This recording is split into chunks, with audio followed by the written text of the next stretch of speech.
Fakta-fakta Nam Jo Hyuk dituding lakukan bullying, agensi membantah, bakal tempuh jalur hukum. Sederet fakta-fakta terkait aktor Korea Selatan Nam Jo Hyuk yang dituding melakukan bullying. Dikutip Koreanbo dari laporan The Daily News, sebuah sumber anonim mengatakan Nam Jo Hyuk dituduh melakukan bullying semasa sekolah. Disebutkan, Nam Jo Hyuk sebagai siswa penindas selama 6 tahun di sekolah menengah. 1. Tindakan bullying. Melansir Altpop, Nam Jo Hyuk disebut pernah melakukan tindakan bullying termasuk mendorong siswa lain. Disebutkan pula, Nam Jo Hyuk juga pernah memotong antrean, mengumpat, memukul, hingga mengambil uang siswa lain. Sebuah sumber anonim juga menyebut ada korban yang mengalami intimidasi lebih parah. Bahkan sampai mengaku mengalami trauma hingga dirawat psikiater. Sang korban disebut sampai tak mau menonton televisi. Lantaran tak ingin melihat sosok yang merundungnya kini kerap muncul di televisi sebagai aktor terkenal. 2. Agensi membantah.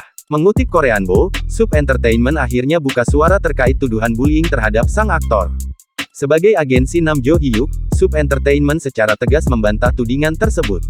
Pihaknya turut memberikan klarifikasi lewat pernyataan resminya. 3. Bakar tempuh jalur hukum. Sub Entertainment mengaku kecewa pada media yang pertama kali melaporkan tuduhan bullying tersebut. Menurutnya, media tersebut tidak melakukan upaya konfirmasi pada sang artis atau agensi terlebih dahulu. 4. Minta publik untuk tidak menyebarkan rumor.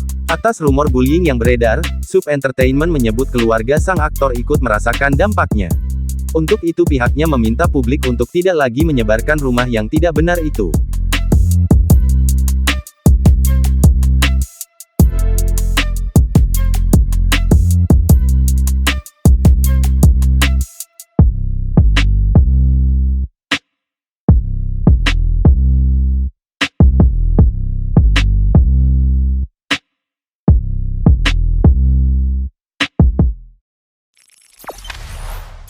Jangan lupa subscribe, share, komen, dan like ya.